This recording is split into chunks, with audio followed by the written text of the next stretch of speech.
Балу мырзаға мылтық ұнайды. Тхапки Шыратханы жануарлармен таныстырады. Шыратха да жануарларды ұнататын болып шығады. Шыратха Суман мен Притиді астына мұз лақтырып құлатып жібереді. Олар балшыққа құлайды. Оның барлығын Бихан көріп тұрады. Дивакар Адитиге хабарласады. Бихан мен Шыратха сөйлесіп тұрады.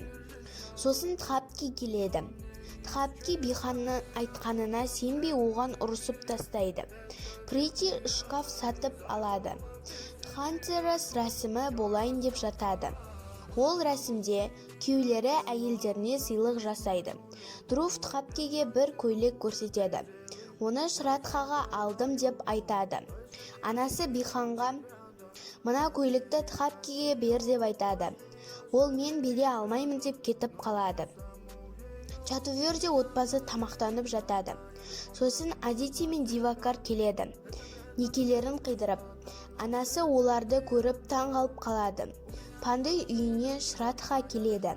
Васу ханым келіндеріне алтын, ал Батке мен Чүткеге күміс береді. Батке Шыратханың алтын монетасын өзінің күміс монетасына ауыстырып қояды. Шыратха оны сезіп қояды. Күйеулері әйелдеріне сыйлық беріп жатады. Друф та Шыратхаға береді.